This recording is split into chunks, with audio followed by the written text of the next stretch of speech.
নমস্কার। আজকের আমাদের রূপশ্রী সাগর নিউজ চ্যানেলে উপস্থিত রয়েছেন আইএসএফের সাগর ব্লক সভাপতি শেখ ইয়ামিন দাদাভাই রয়েছেন। আমি শেখ ইয়ামিন দাদাভাইয়ের সঙ্গে কয়েকটা বিষয় নিয়ে আলাপ আলোচনা করব। সেই আলোচনা পর্বটা শুরু করার আগে আমি দর্শকদের উদ্দেশ্যে দুটো বার্তা দিয়েই আমি আলোচনাতে ফিরব। প্রথমত 2026 গঙ্গাসাগর মেলা। আপনারা জানেন গঙ্গাসাগর মেলা ভারতবর্ষের দ্বিতীয় বৃহত্তম মেলা। এই মেলাকে কেন্দ্র করে পশ্চিমবঙ্গ রাজ্য তথা ভিন্ন রাজ্য এবং দেশ বিদেশ থেকে লক্ষ লক্ষ পুণ্যার্থীরা পুণ্য লাভের জন্য আসেন। এই গঙ্গাসাগর মেলাকে কেন্দ্র করে গঙ্গাসাগর মেলার প্রস্তুতি এখন চূড়ান্ত পর্যায়ে রয়েছে এবং আমাদের সুন্দরবন উন্নয়ন বিষয়ক মন্ত্রী বঙ্কিমচন্দ্র হাজরা এবং একাধিকবার আমাদের সাগরদ্বীপে এসেছেন ঊর্ধ্বতন কর্তৃপক্ষের বিভিন্ন কার্যকর্তারা, যারা সাগর মেলার প্রস্তুতি পর্ব নিয়ে বারংবার খতিয়ে দেখছেন। তাই এই গঙ্গাসাগর মেলায় যে সমস্ত পুণ্যার্থীরা আসেন সকলকে আমাদের সাগরদ্বীপবাসীর পক্ষ থেকে এবং রূপশ্রী সাগর চ্যানেলের পক্ষ থেকে হার্দিক আহ্বান জানাই। দ্বিতীয় যে বিষয়টি আপনাদের সামনে তুলে ধরব, এই মুহূর্তে সারা ভারতবর্ষে এসআইআর প্রক্রিয়া নিয়ে রাজ্য রাজনৈতিক চর্চা একদম তুঙ্গে। 4 নভেম্বর 2025 থেকে আমাদের পশ্চিমবঙ্গ রাজ্যসহ 12টি রাজ্যে এসআইআর প্রক্রিয়া শুরু হয়েছে। সেই এসআইআর প্রক্রিয়ার কাজে এই মুহূর্তে পশ্চিমবঙ্গ রয়েছে তৃতীয় স্থানে। প্রথমে রয়েছে লাক্ষাদ্বীপ এবং গোয়া, তারপরেই রয়েছে তৃতীয় স্থানে পশ্চিমবঙ্গ রাজ্য। সেখানটা এখনও পর্যন্ত ফর্ম বিলি হয়েছে 99.83% এবং ডিজিটাইজ হয়েছে 87.91%। তাই দর্শক, এই এসআইআর হওয়ার পরে আমাদের সেটা কতটা সুফলবে বা কুপ্রভাব ফেলবে সে বিষয়ের উপরে আপনাদের মতামতটা অবশ্যই কমেন্টস করে জানাবেন। আমাদের সঙ্গে উপস্থিত রয়েছেন শেখ ইয়ামিন দাদা, আইএসএফের সাগর ব্লকের সভাপতি। নমস্কার দাদা, আমাদের চ্যানেলে আসার জন্য আন্তরিক শুভেচ্ছা এবং অভিনন্দন জানাই। আমি প্রথমে একদম আলোচনা পর্বতে সুরে যাওয়ার জন্য প্রথম প্রশ্ন, ইয়ামিন দাদা, 2026 বিধানসভা ভোট আমরা দেখেছি। 21-এর বিধানসভা ভোটে সাগর ব্লকে আপনাদের তেমন কোনো প্রার্থী ছিল না। ছিল না, তখন তো আইএসএফের সবে জন্ম নিয়েছিল। এবারে কি আপনাদের নতুন কোনো প্রার্থী রয়েছে? হ্যাঁ, এবারে তো প্রার্থী আমরা দেবো অবশ্যই, কারণ লড়াইয়ের ময়দানে যখন লেগেছি আমরা তো আর পিছিয়ে থাকলে হবে না, প্রার্থী অবশ্যই পড়বে। আপনাদের এই লড়াইটা কাদের বিরুদ্ধে? আইএসএফ ভার্সাস সিপিএম না তৃণমূল ভার্সাস বিজেপির বিরুদ্ধে? আমরা কোন দিকে আপনাদের এই লড়াইটা দেখব? আমার তো আইএসএফ হচ্ছে পিছিয়ে থাকা মানুষ নিয়ে ভাইজান যেহেতু দলটা ঘোষণা করেছেন, তো এটা আমাদের ক্ষমতা দখলের জন্য নয়, সমাজকে পরিবর্তন করার জন্যে ভাইজান এই দলটা ঘোষণা করেছিল। তো আমাদের লড়াই জারি থাকবে তৃণমূল বিজেপির বিরুদ্ধে। সাংগঠনিক দিক থেকে সাগর ব্লকে আপনাদের তেমন কোনো সংগঠন নেই, সেদিক দিয়ে কতটা প্রস্তুতি নিচ্ছেন বা সংগঠনটাকে কতটা সাজাচ্ছেন আপনারা 2026 বিধানসভা ভোটের জন্য? 2021-এ তো ছিল না এখানে সাগরের ধরনের, খুব কমই ছিল, হয়তো 2-4টে বুথ আমরা ছিলাম। তো 2023-এ আরও বেড়েছে, 2024-এ আরও একটু বেড়েছে। তাই এখন 2025-এ আমার বুথ প্রতিটা অঞ্চলে। আমাদের ধরো সাগর ব্লককে বিধানসভার মধ্যে বলছি 14টা অঞ্চল। এবার সেই 14টা অঞ্চলের মধ্যে প্রতিটা অঞ্চলে আমার আইএসএফ আছে। এখানে সেই হিসাবে ধরতে গেলে 100-র বাইরে আমাদের বুথ হয়েছে, সাংগঠনিক আছে।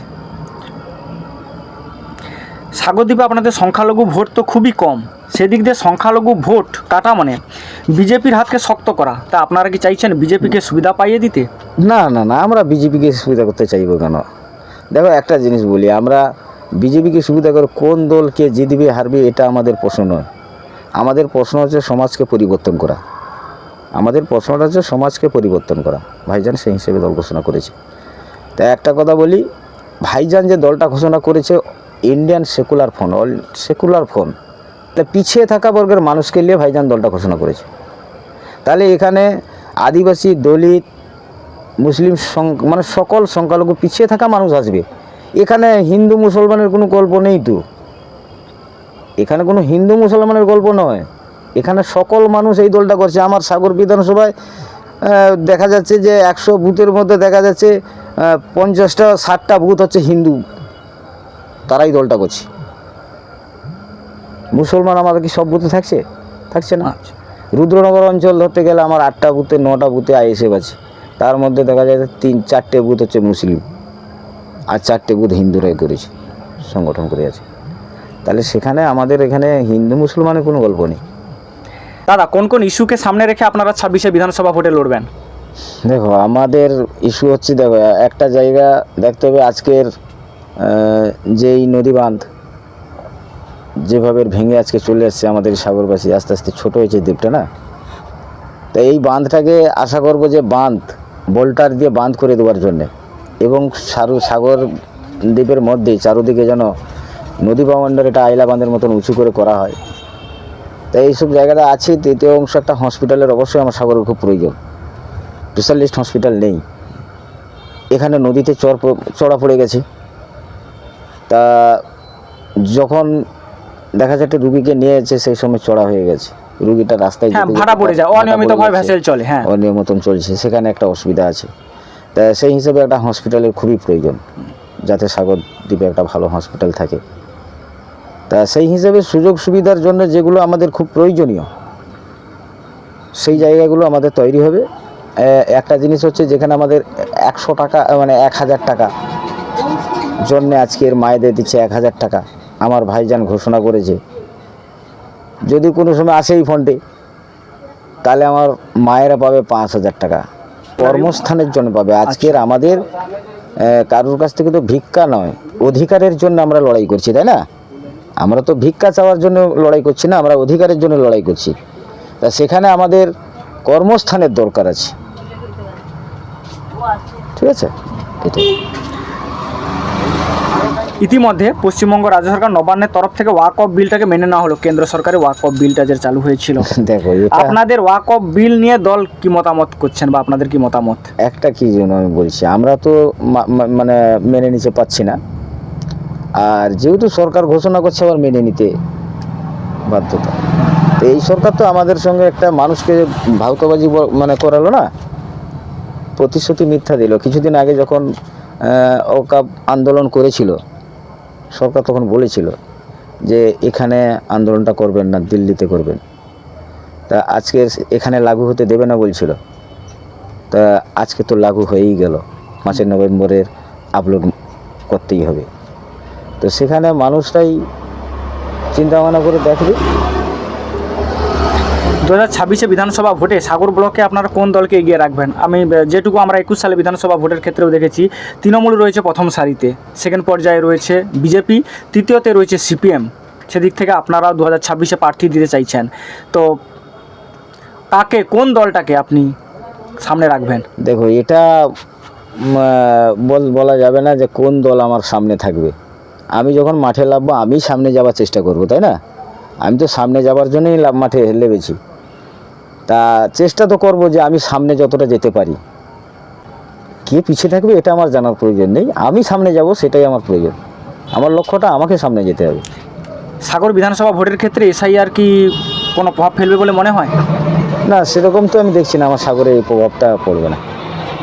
তেমন কোনো পড়বে না? আর আমার জন্ম, আমার দাদুর জন্ম, আমাদের কত মানে 14 গোষ্ঠীর জন্ম আমাদের এইখানে, তো কী পড়বে এখানে প্রভাব? আমরা ইতিমধ্যে দেখেছি মুড়িগঙ্গা নদীর উপর ব্রিজ তৈরি করার একটা প্রাথমিক কাজ শুরু হয়েছে বিগত কয়েক মাস আগে।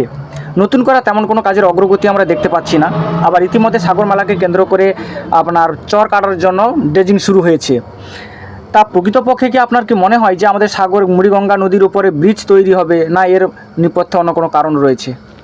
দেখো, আজকে যেখানে এই মুড়িগঙ্গা নদী দিয়ে এই 100 কোটি টাকার খানে কাজ হচ্ছে, আমি যা দেখছি, আমার মানে মনের মধ্যে আমি অনুভব করে যেটা ভাবছি, যে কাজগুলো গঙ্গাসাগর থেকে বা বেনুবন থেকে বা গঙ্গাসাগর মানে কচিবেড়ের মানে রোড নাম্বার 8-এ যেখানে কাজ হচ্ছে, তা সেই হিসেবে দেখতে গেলে আজকে যদি ব্রিজ হয়, তাহলে সাগরবাসীর জন্য খুব খুশির খবর। আর যদি না হয়, সেটা তাহলে খুশি থাকবে না। তা অ্যাকচুয়ালি দেখো, যদি ব্রিজ হয় বা হতো, শুধু এসে বললে হবে না। আজকের ব্রিজ যদি হয়, প্রথম চিন্তা করে দেখো, আজকে সাগর লন নাম্বার 8 ওপারে যদি দেখা যায়, তো ব্রিজের মুখ যদি উঠতো, তাহলে মানুষের মনে একটা আশ্বাস এসে যেত যে ব্রিজটা হবে। 2026-এর আগে যদি মনে করো যে সাগরে বা লন নাম্বার 8-এ একটা ব্রিজের মাথা বেঁধেছে, মাথা তো আগে কিনারা থেকেই তুলবে, তাই না? তাহলে মানুষের মনে আশ্বাস আসবে যে না, ব্রিজটা হবে। আর যদি এটা না হয়, তো মানুষের মনে কি আশ্বাস থাকবে যে হবে? বিধানসভা ভোটের জন্য আপনারা কতটা প্রস্তুতি নিচ্ছেন? না, আমাদের প্রস্তুতি চলছে, বুথে বুথে কাজ চলছে, অঞ্চলে অঞ্চলে কাজ চলছে মোটামুটি। 2026-এ প্রার্থী দেওয়ার আমাদের পরিকল্পনা আছে। আমি শেষ প্রশ্নের দিকে একদম যাব। আপনারা আইএসএফের পক্ষ থেকে প্রার্থী কে হচ্ছে? না, এটা এই মুহূর্তে বলা যাবে না কে হচ্ছে, তবে মাস্টারমশাই আছে একটা, ঠিকঠাক করা হয়নি যদিও, কথা চলছে আমার। তাহলে আমরা কি আশাবাদী হতে পারি যে 2026-এ আমরা একটা আপনাদের আইএসএফের পক্ষ থেকে একটা চমকপ্রদ হ্যাঁ, দেখতে পাবো? হবে, এইটুকুটা আমরা আশা রেখেছি।